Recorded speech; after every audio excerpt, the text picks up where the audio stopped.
So, season 1 ended with quite a cliffhanger. Yes.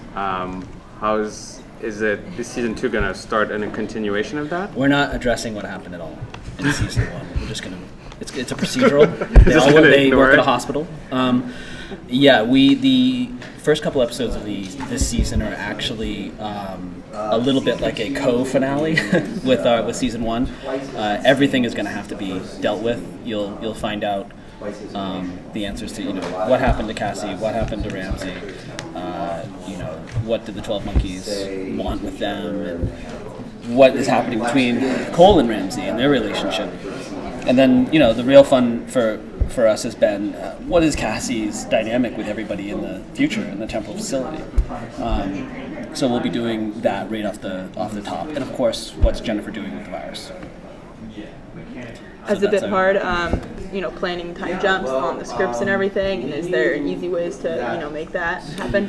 An easy way to do it is to write really fast and get as much as you can get done in advance. And normally in television, what you do is you get your scripts and you go to the studio and everything gets approved, and then you give it to your people in production. We just give everything we have as soon as we have it to production, and the studio's like, how did they get that? I don't understand. Because all of our guys have to start getting things ready and understand what we're doing. And the further you are along before you start committing things to camera, the better you're able to vet all of these, setups and payoffs and the different timelines and who's where and who knows what. And the big thing we face in the room all the time, in the writer's room, is can't you just undo anything with time travel? If you go here now, in the first season, we had the biggest discussion, endless discussion about what the night room was and where it was, because if you find it, can't you just go the week before that they're ready for you and find them? So there's always those kinds of time travel conundrums that,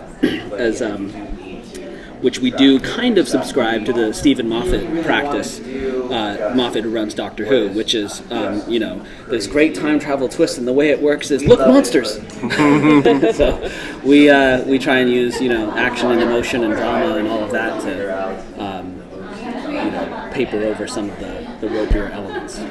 Talking about the writer's room, I wonder if it looks like a big murder board there to keep track of all the timelines. Can you describe how you keep track of it? Support staff is the key. Sarah Mueller, who was our production assistant last year and is now our writer's assistant, is sort of tasked with managing most of that and following things, and she also writes herself, and she writes a lot of the background elements, like the newspaper articles and all the things that sort of flow into the world. And I think because she does a lot of that, she has a greater understanding of when things happen, who was where, and background. And she'll be like, no, we said that Ramsey was from here. And so it's key, because when you're telling a story, it's easy to miss some of those elements because you're trying to make the pieces all fit together for the purpose of that story. So there's a difference between just telling a story and building a world. And building the world is a lot about filing away those details and keeping track of them. And it's important to us that they're consistent, because the world should feel 100% real. So she's a human Wikipedia. She is, and also all of our writers work over it and do it together as well. It's just constant policing of that. Is it hard to give voice for a science fiction show to find voice maybe in a market where a lot of science fiction that exists is either cookie cutter or very heavy franchise or very heavy mythology? This is very novelistic. This is a show that seems very different to the pack in a way. Is it easy to give voice to that in a market that seems hungry for a lot of the other? Does it seem different? It seems different in a way that it's serialized, or? Well, no, just that it's narratively more novelistic. It's less science fiction cliche and more kind of, I think, sort of complex novelistic storytelling, right? Which you don't often see in a lot of other TV shows. Wait, I'm sorry. What's the question? I'm shocked by your compliment. Is it easy to give voice to that in this market? Is it easy for a show like that to kind of find its story clearly?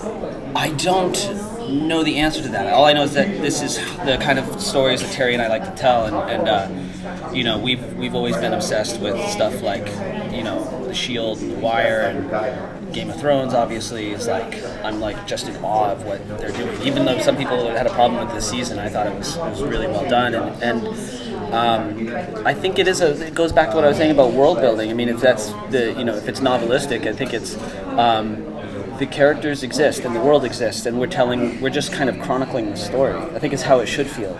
And rather than you go into an episode and you feel that first 10 minutes of setting up the case of the week, and you become aware of the artifice of it, I think, in those scenarios. And that's fine. That's a kind of storytelling that I think is fun, and it relies on tropes of television. But we're trying to do, something that everything that we've always tried to do with 12 Monkeys in terms of the production design, the special effects, just it feels real. It feels like it's happening. And, you're not looking at something that has a veneer of, television or artifice to it. So I don't know. And can it find an audience, I guess, or can it stand out from the pack?